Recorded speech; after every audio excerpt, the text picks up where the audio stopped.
तो पिछले लेक्चर में हमने पोइसन इक्वेशन का एक एग्जाम्पल सॉल्व किया था। और पोइसन इक्वेशन जैसा आप जानते हैं इलेक्ट्रोस्टैटिक्स में अगर हम पोटेंशियल और चार्ज डिस्ट्रीब्यूशन को आपस में कनेक्ट करें तो एक इक्वेशन बनता है डेल स्क्वायर V बराबर minus rho over epsilon not. किसी पॉइंट पे चार्ज डेंसिटी और उसी पॉइंट पर डेल स्क्वायर V, ये इस रिलेशन से आते हैं, पोइसन इक्वेशन कहलाता है। और अगर ये राइट हैंड साइड ज़ीरो हो जाए, चार्ज डेंसिटी ज़ीरो हो जाए, चार्ज हो ही नहीं, तब ये इक्वेशन बन जाता है डेल स्क्वायर V बराबर ज़ीरो, जिसको हम लोग लैपलेस इक्वेशन कहते हैं। और कई सारे ब्रांचेस में ये इक्वेशन यूज़ होता है। इलेक्ट्रोस्टैटिक्स से लेकर के हम इसकी व्याख्या करेंगे, लेकिन आप दूसरे ब्रांचेस में भी कई बार आपको ये इक्वेशन से मुलाकात होगी और यही सब सॉल्यूशंस वहाँ भी काम आएंगे, यही सब प्रॉपर्टीज़ वहाँ भी काम आएंगी। तो इसके लिए हम लोग एक छोटा सा एग्जाम्पल से शुरुआत करते हैं इसको समझने के लिए, इसका अभ्यास करने के लिए। और वो ऐसा है कि हम कार्टेशियन सिस्टम में काम करेंगे और ये मान करके चलेंगे कि सिर्फ x डायरेक्शन में पोटेंशियल बदल रहा है। रो ज़ीरो होने का मतलब है कि चार्ज फ्री रीजन होना चाहिए। हम जिस रीजन की बात करें, जिस वॉल्यूम की बात करें, उसमें चार्ज नहीं होना चाहिए। उसके बाद चार्ज हो कोई बात नहीं है, लेकिन जिस वॉल्यूम में हम इस इक्वेशन को यूज़ करना चाह रहे हैं वहाँ पे चार्जेस नहीं होने चाहिए। तो हम एक सिस्टम लेते हैं जिसमें कि ये एक प्लेन है, एक इन्फिनिट टाइप का प्लेन है। और कैसा प्लेन है ये, मान लीजिए z is equal to L, ये प्लेन है। और एक दूसरा प्लेन ऐसा ही है, वो भी इन्फिनिट टाइप का है और वो है z इज इक्वल टू 0।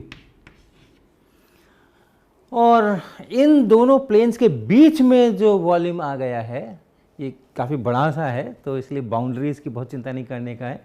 इन दोनों प्लेन्स के बीच वाला जो वॉल्यूम है जिसमें चार्ज नहीं है, हम मान करके चलेंगे, उसमें हम इस इक्वेशन को सॉल्व करने वाले हैं। और चार्जेस और दूसरी जगहों पर हो सकते हैं, और हम ये मान के चलेंगे कि यहाँ पे इस z इज इक्वल टू 0 में जो पोटेंशियल है वो 0 है पूरे प्लेन पे। यहाँ पूरे प्लेन पे जो पोटेंशियल है वो 0 नहीं है, वो v नॉट है, लेट अस से v नॉट है ये। तो यानी इस पूरे सरफेस पर और इस पूरे सरफेस पे मुझे पोटेंशियल पता है। लैपलेस इक्वेशंस जब आप यूज़ करेंगे तो ज़्यादातर यही होगा कि पहले आप एक रीजन डिफाइन करेंगे, एक वॉल्यूम डिफाइन करेंगे, वो कई उसकी बाउंड्रीज़ होंगी, सरफेसेस होंगी, बाउंड्री सरफेसेस होंगी। एक सरफेस हो सकता है, एक से अधिक सरफेसेस हो सकता है, और उन सरफेसेस पर मुझे पोटेंशियल का मान पता होगा और उस बीच के रीजन में हमें पता करना है। तो इस प्रकार के सिचुएशन है। तो ये इसके बाउंडिंग सरफेसेस हैं, ये वॉल्यूम है, ये उसके बाउंडिंग सरफेसेस हैं, और यहाँ हमें पोटेंशियल पता है। और पूरे में एक ही पोटेंशियल यहाँ है, पूरे में एक ही पोटेंशियल यहाँ है, इसलिए अंदर के रीजन में भी जो पोटेंशियल है वो केवल z डायरेक्शन में बदलेगा, x और y डायरेक्शन में नहीं बदलेगा। क्योंकि x और y डायरेक्शन में अगर हम आगे जाते हैं तो इधर जाएं, इधर जाएं, इधर जाएं, इधर जाएं, सब एक ही तरीके का सिचुएशन है। और इस कारण से हम लोग ये मान के चलेंगे कि जो पोटेंशियल V है वो V सिर्फ डिपेंड कर रहा है Z पे। किसी पॉइंट का जितना Z है वो डिटरमाइन कर रहा है कि इसका पोटेंशियल कितना है, और X और Y से इंडिपेंडेंट है।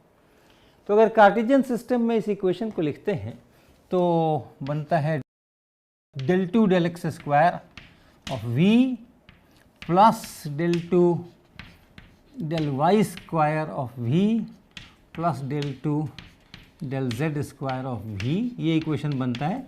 और x और y पे चूँकि डिपेंडेंस नहीं है V का, तो ये दोनों 0 हो जाते हैं, और del 2v del z square ये बराबर 0 हो जाता है। और ये 0 होता है चूँकि एक ही वेरिएबल का है, तो आप इसको टोटल डिफरेंशियल्स भी लिख सकते हैं, d2v dz स्क्वायर बराबर 0, ऐसा भी लिख सकते हैं। और इसको आप लिखिए d dz of dv dz बराबर 0, और इसका अर्थ हो गया कि ये dv dz z से इंडिपेंडेंट है, z में डिफरेंशिएट करने पे 0 होता है, एक्स और वाई से तो हर चीज़ इंडिपेंडेंट है ही, डी वी डी जेड बराबर C1 कांस्टेंट। और डी वी डी जेड अगर कांस्टेंट है तो यहाँ से आप v तुरंत लिख सकते हैं, डी जेड को उधर ले जाइए और इंटीग्रेट कीजिए, v बराबर C1z प्लस C2। अब C1 और C2 के मान निकालने के लिए आप इन दोनों का इस्तेमाल कीजिए, बाउंड्री कंडीशंस का इस्तेमाल कीजिए। इस बाउंड्री पे जहाँ z बराबर 0 है वहाँ v बराबर 0 है, z बराबर 0 है वहाँ v बराबर 0, तो 0 इज इक्वल टू z बराबर 0, तो ये C2, 0 is equal to C2। और जो हाँ z बराबर L है वहाँ v बराबर V0 है, तो V0 is equal to C1 L plus C2 ऐसा, और C2 0 है अर्थात C1 L, तो C1 हो गया V0 बाई L ऐसा, और इसलिए कुल मिलाकर के फंक्शन बन गया v बराबर, यहाँ देखें C1z, C1 का मतलब है V0 बाई L और z और प्लस C2 अर्थात 0। तो यहाँ से यहाँ तक जो पोटेंशियल है वो यूनिफॉर्म रेट से बढ़ता हुआ जाएगा, ये हमने इस इक्वेशंस में से निकाल करके लाया।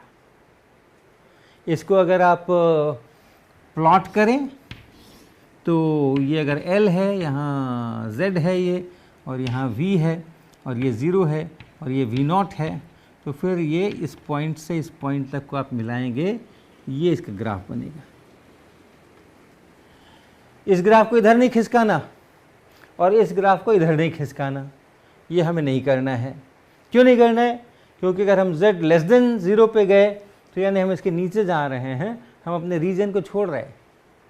रीजन में इसको भी इंक्लूड कर रहे हैं, इसको इंक्लूड करेंगे तो फिर ये भी इंक्लूड होगा, ये भी इंक्लूड होगा, तो फिर पता नहीं यहाँ चार्जेस हो सकते हैं या और कहीं चार्जेस हो सकते हैं, चार्ज फ्री नहीं हो सकता। इसके लिए हम इंश्योर कर रहे हैं कि चार्ज फ्री है।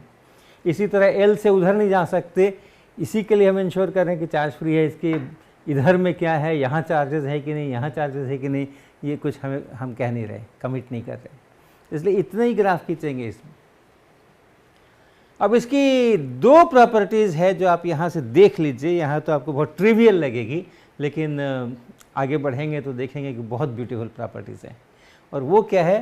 पहली कि इस पूरे रीजियन में यानी z इक्वल टू 0 से लेकर z इक्वल टू L तक, इसमें v में कहीं भी कोई मिनिमम या मैक्सिमम नहीं है। बढ़ रहा है तो लगातार बढ़ता ही जा रहा है, अगर घट रहा होता तो लगातार घटता ही चला जाता। अगर हमने यहाँ 0 लिया होता, यहाँ V0 लिया होता तो कुछ उल्टा हो गया होता। तो बढ़ रहा है तो बढ़ता ही चलेगा, घट रहा है तो घटता ही चलेगा। लैपलेस इक्वेशन के सॉल्यूशंस जो होते हैं, जिस रीजियन के लिए वो लिखे जा रहे हैं, उस रीजियन में उस स्केलर फंक्शन का कभी भी कोई एब्सोल्यूट मैक्सिमम या एब्सोल्यूट मिनिमम नहीं होता है।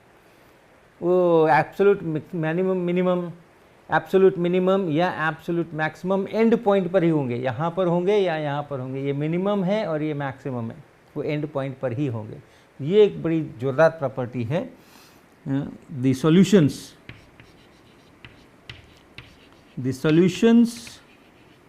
of Laplace equation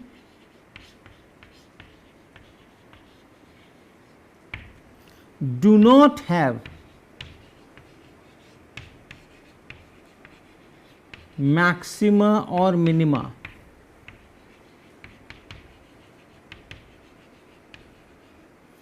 in the interior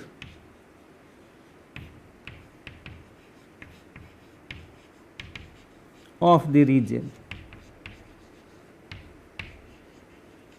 भीतर में कहीं मैक्सिमा मिनिमा नहीं होंगे। जो मैक्सिमा मिनिमा होने हैं वो उसके बाउंड्रीज पर ही हो सकते हैं। ये z इक्वल टू 0 इसकी बाउंड्री है, मेरे रीजन की बाउंड्री है। z is equal to L मेरे रीजन की बाउंड्री है। उस बाउंड्री पर मिनिमम या मैक्सिमम हो सकते हैं। दे कैन हैव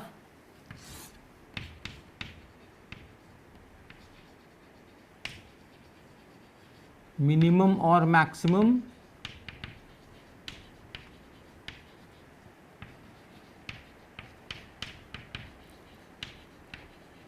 only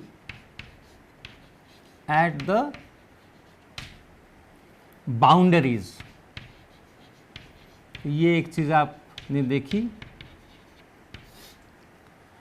और दूसरी चीज आप ये देख सकते हैं कि इस रेंज के अगर हम मिडिल पर हो, जैसे ये z इज इक्वल टू 0 से z इक्वल टू L/2, ये अगर हमारा रेंज है तो हम z इक्वल टू L/2 पे हैं। वहाँ पर क्या वैल्यू होगा? L/2 पर जो वैल्यू होगा ये इसका और इसका एवरेज होगा, इस वैल्यू का और इस वैल्यू का एवरेज होगा, V0/2 होगा। ये अगर L/2 है तो आप देख सकते हैं इस इक्वेशन से, अगर z को L/2 रख दें तो ये V0/2 है, ये V0/2 है। तो एंड पर जो वैल्यूज़ हैं उनका अगर आप एवरेज ले लीजिए तो आपको बीच के बिंदु का पोटेंशियल मिलता है या उस फंक्शन का वैल्यू मिलता है। ये दूसरी प्रॉपर्टी है। The average of the function, कौन सा फंक्शन? जिसका आप del स्क्वायर लिख रहे हैं, ये पूरा इक्वेशन जिस फंक्शन के लिए लिख रहे हैं वो function. The average of the function at boundaries, जो भी बाउंडरीज है, is equal to the value at the centre.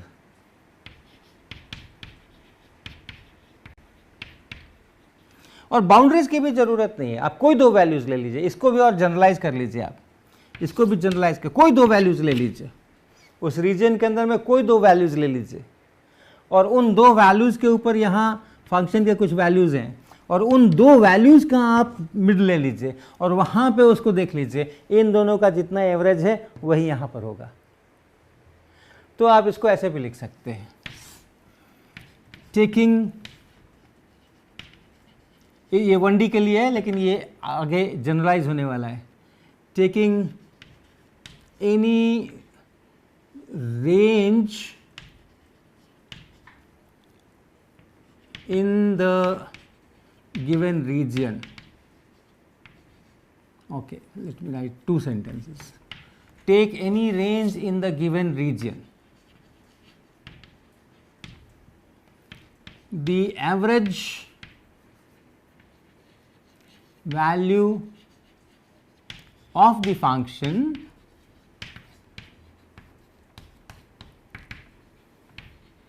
at the boundary of the range, at the boundary of the range is same as the value of the function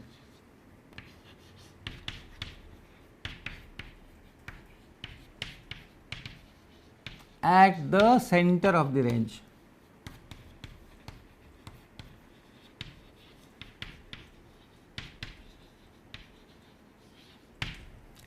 तो क्या क्या हमने अपने reason के अंदर में, जिसमें कि वो लैपलेस इक्वेशन वैलिड है, उस रीजन के अंदर हमने कोई एक रेंज ले लिया, उसके ये दो बाउंड्री पॉइंट्स हो गए, और बाउंड्री पॉइंट्स पर जो वैल्यूज़ हैं उनका एवरेज मैंने लिया, तो उस रेंज के मिडिल पॉइंट के एवरेज पर चले आए, के वैल्यू पे चले आए, वैल्यू के बराबर हो गया।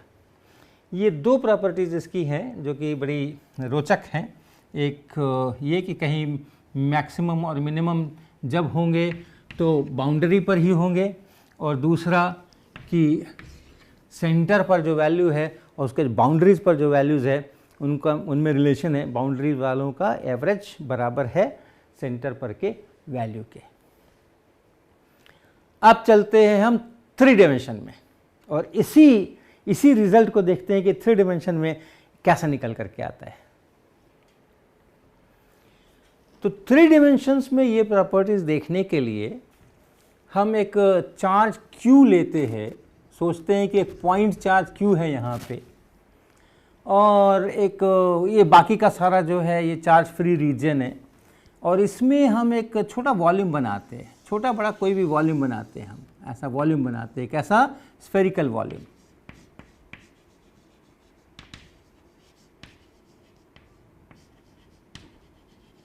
ये जो इसके अंदर के सारे पॉइंट्स हैं उन वॉल्यूम्स की आप चर्चा सोचिए। उस वॉल्यूम का ये बाउंडिंग सरफेस है, ये जो स्फेरिकल सरफेस है उसका जो सरफेस है, इस स्फेरिकल वॉल्यूम का जो सरफेस है वो भी स्फेरिकल है, वो उसका बाउंडिंग सरफेस है, इसको बाइंड कर रहा है, इसको बांध के रख रहा है ये।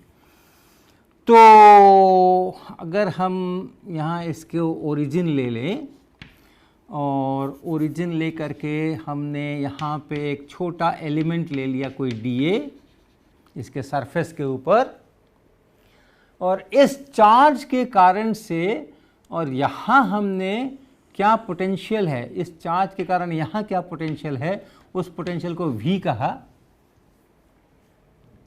और V इंटू dA बनाया, V इंटू dA।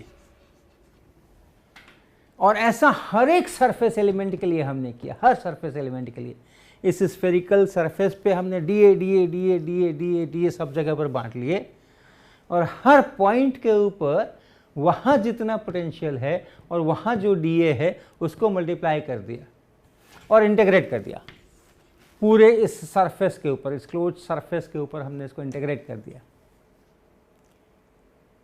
तो हमने क्या किया, V को एरिया, छोटे एरिया से मल्टीप्लाई कर करके और सबको जोड़ दिया।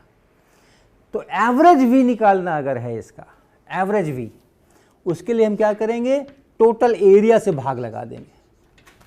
सिर्फ टोटल एरिया से हमने कुल मिला के जो पूरे एरिया पर हमें एवरेज निकालना है।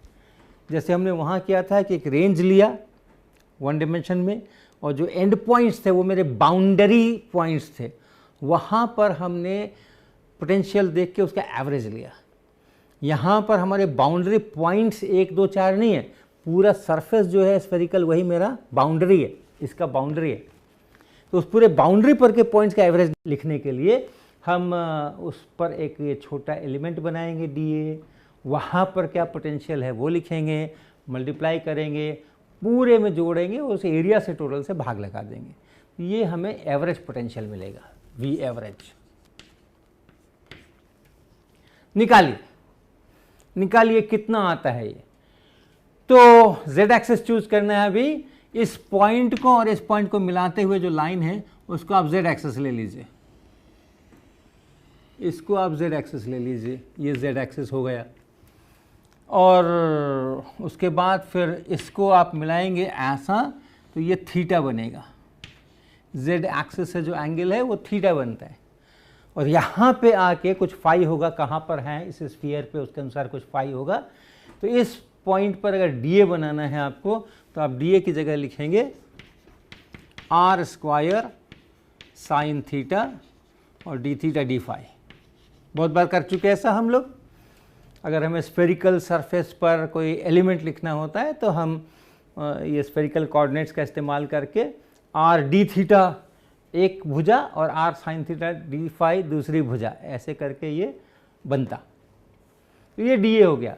V लिखिए, V कैसे लिखेंगे, तो V लिखने के लिए ये जो Q पॉइंट है यहाँ पे और O से चल करके और यहाँ तक गए हैं, A कह दीजिए, Q तो चार्ज है, तो ये जो दूरी है यहाँ से यहाँ तक की, इस दूरी को आप कुछ नाम दीजिए और इसको आप कह सकते हैं, ये जो दूरी है ये कुछ Z0 है, ऐसा,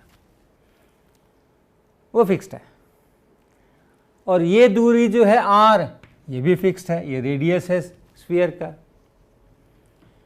लेकिन ये दूरी फिक्स्ड नहीं है, A से लेकर के इस dA तक की ये जो दूरी है, इस दूरी को अगर आप T कहें तो क्या होगा, T स्क्वायर बराबर Z0 square plus capital R square और फिर plus 2 Z0 R cos theta minus, right, minus या प्लस। अगर हमारा थीटा बराबर 0 हो तो ये उससे कम होगा, इसलिए माइनस। कैसे याद किया मैंने, प्लस या माइनस। अगर हम थीटा बराबर 0 ले लें तो ये जो लेंथ है ये लेंथ कम हो जाएगी, Z0 से कम हो जाएगी। तो यहाँ अगर हम प्लस रखे होते और थीटा को 0 कर दिया होता हमने, तो फिर ये Z0 प्लस R Z0 से और अधिक हो जाता, तो माइनस ये है। और जो पोटेंशियल है V इस पॉइंट पर वो है Q by 4 pi epsilon naught into T, ये डिस्टेंस।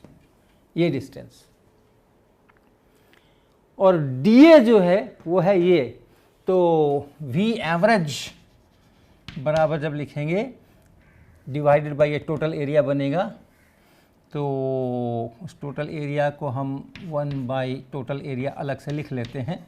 ये टोटल एरिया हो गया, ये नीचे ये इंटीग्रल dA जो है टोटल सरफेस एरिया वो ये हो गया। और अब ऊपर में V dA का इंटीग्रेशन करना है, तो V हुआ Q divided by 4 pi epsilon not T और dA हुआ capital R square sine theta d theta और d फाई। और इसका इंटीग्रेशन, दो इंटीग्रेशन, एक फाई पे और एक थीटा पे। तो फाई का इंटीग्रेशन तो सिंपल है, फाई का इंटीग्रेशन तो 2 पाई डी फाई को केवल इंटीग्रेट कर देना है और पूरे इस पे जाना है, सरफेस पे जाना है, स्फेरिकल सरफेस पे, तो ये 2 पाई बन जाएगा ये इंटीग्रेशन। तो यहाँ पे आप 2 पाई कर दीजिए, 2 pi divided by 4 pi R square. इसके बाद ये Q को भी और क्यू आर स्क्वायर को भी आप, आर स्क्वायर को तो आप काट ही दे सकते हैं, आर स्क्वायर को तो हटा ही दीजिए यहाँ से, और ये बन गया, इस Q को भी आप बाहर ले लीजिए। और यहाँ पर है ये 4 pi epsilon naught into 4 pi epsilon not. और अब जो बच गया उसको देखिए, अब बच गया आपके पास sine theta D theta and divide by T. और थीटा का वैल्यू जो है वो जाना चाहिए फुल रेंज 0 टू पाई। और इस इक्वेशन को फिर से देखिए, इस इक्वेशन को, इसको अगर आप डिफरेंशिएट कीजिए, डिफरेंशियल फॉर्म में लिखिए, तो ये बनता है टी स्क्वायर का आप लिखेंगे 2t dt, और यहाँ 0 यहाँ 0 यहाँ माइनस 2z0r, और कॉस थीटा को आप डिफरेंशिएट करेंगे तो साइन थीटा डी थीटा और एक माइनस ऐसा। तो साइन थीटा डी थीटा, इसकी जगह क्या लिख सकते हैं हम, इसकी जगह हम लिख सकते हैं 2 से 2 को भी काट डालिए, इसकी जगह हम लिख सकते हैं sine theta D theta equal to T D T divided by T D T divided by Z not R. तो अब हम इस इंटीग्रेशन को ले जा रहे हैं टी में। तो ये जो इंटीग्रेशन था मेरा sign theta D theta divide by T, इसको अब हम लिख सकते हैं साइन थीटा डी थीटा की जगह पे T D T divided by Z not R और डिवाइडेड बाई टी, ऐसा। अब ये टी पे हो गया, और टी का वैल्यू जो है थीटा बराबर 0 पे देखिए क्या है, और थीटा बराबर पाई पे देखिए क्या है, ये है टी स्क्वायर, टी यानी इसका स्क्वायर रूट। तो जब थीटा बराबर 0 रखेंगे तो ये 1 होगा, और ये 1 होगा तो ये Z nought square plus R square minus 2 Z not R, अर्थात ये capital R minus Z nought या Z not minus capital R. तो चूंकि मेरा जेड नॉट बड़ा है और ये टी, इसको इस लेंथ को हम कह रहे हैं, तो एट थीटा इक्वल टू 0, और ऐसे भी देख सकते हैं जब थीटा बराबर 0 का मतलब है कि ये पॉइंट इसी लाइन पर है, यहीं पर है, इस लाइन पे है, और ये आर डिस्टेंस है, जेड नॉट माइनस आर, तो टी बराबर जेड नॉट माइनस आर। इसी तरीके से जब थीटा बराबर पाई लेंगे, अगर आप थीटा बराबर पाई लेते हैं तो इसलिए लाइन पे ऐसे आगे जा करके और कहीं पे कटेगा, और तब वो जेड नॉट प्लस आर बन जाएगा, वहाँ से भी वही चीज़ बनेगी। थीटा बराबर पाई रखिए, कॉस थीटा इज -1, यहाँ प्लस होगा, स्क्वायर रूट निकालिए, तो ये हो गया टी बराबर जेड नॉट प्लस आर। तो इसलिए इंटीग्रेशन जब करेंगे टी से, तो टी यहाँ कट ही गया, और ये बना 1 बाई जेड नॉट आर, और टी बना, डी टी का इंटीग्रेशन टी बना, और लिमिट्स रखिए, lower limit Z not minus R T बराबर, और ये जेड नॉट प्लस आर, क्या बना Z naught plus R minus Z not minus R यानी 2r, तो 2r यहाँ पे 2r, r से r कट के 2 by Z not, 2 by Z not.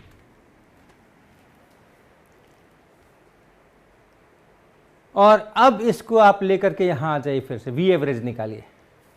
V average equal to 2 पाई से 4 पाई काट के यहाँ 2 कर लीजिए, q by 8 pi epsilon not, q by 8 pi epsilon not, और फिर ये इंटीग्रेशन, और ये इंटीग्रेशन है 2 बाई जेड नॉट, तो इंटू 2 और बाई जेड नॉट, और ये हो गया q by 4 pi epsilon not Z not. और देखिए अब ये q divided by 4 pi epsilon not Z not, ये इस सेंटर पर के पोटेंशियल का वैल्यू बना। तो मैंने पूरे सरफेस पर के पॉइंट्स पर पोटेंशियल देख करके उनका एवरेज निकाला, और वो एवरेज उस सरफेस का जो केंद्र था उस पर जो एक्यूरेट वैल्यू है उस पोटेंशियल का, उसके बराबर हो गया। So which is equal to V at centre. तो देखिए ये प्रॉपर्टी आ गई, the average value of the function at the boundary of the range is same as the value of the function at the center of the range। इस बार मेरा जो range है ये one dimension के हिसाब से लिखा हुआ था, तो रेंज हमारा एक वन डायमेंशनल रेंज था। अभी जो है वो एक वॉल्यूम है, उस वॉल्यूम का पूरा बाउंडिंग सरफेस है, तो उस पूरे बाउंडिंग सरफेस का जो सेंटर है स्फेरिकल सरफेस का, वहाँ पोटेंशियल का वैल्यू, और उस बाउंड्री सरफेस के हर पॉइंट्स पर पोटेंशियल निकाल करके उनका एवरेज कीजिए वो वैल्यू। ये दोनों एक ही होते हैं। लैप्लेस इक्वेशन के सॉल्यूशन की ये खूबी है। यहाँ से हम लोग आगे बढ़ेंगे और तुरंत हम इस खूबी को भी देख सकते हैं इमीडिएटली, ज़्यादा देर नहीं लगेगी। क्योंकि अगर हमने एक पॉइंट लिया और हम कहते हैं कि ये मेरा पूरा रीजन है जहाँ लैप्लेस इक्वेशन वैलिड है, और ये एब्सोल्यूट मैक्सिमम है, मान लीजिए कि ये मैक्सिमम है अपने आसपास के पॉइंट्स में, यहाँ सबसे ज़्यादा पोटेंशियल है, और इसको केंद्र बना करके हमने एक स्फीयर बना दिया, छोटा स्फीयर बना दिया। तो अगर ये मैक्सिमम है, लोकल मैक्सिमम है, और उसको केंद्र बना के स्फीयर बनाया है, तो इस स्फीयर के हर पॉइंट पे जो पोटेंशियल होगा वो इससे कम होगा, तब ये रिजल्ट नहीं आ सकता। अगर हर पॉइंट पे पोटेंशियल इससे कम है तो उनका एवरेज करने से ये वैल्यू नहीं आ सकती। एवरेज करने से अगर ये वैल्यू आ रही है तो कहीं इससे ज़्यादा हो, कहीं इससे कम हो, हर जगह इससे कम हो, तो एवरेज करने से ये वैल्यू नहीं आ सकती। इसी तरह से ये अगर मिनिमम हो तो बाकी सब जगह पे इससे अधिक होना चाहिए, तब भी उसका एवरेज करके ये नहीं आ सकता। तो इससे तुरंत फॉलो हो गया ये दूसरी वाली बात भी कि इसका मैक्सिमम या मिनिमम अंदर में नहीं हो सकता है।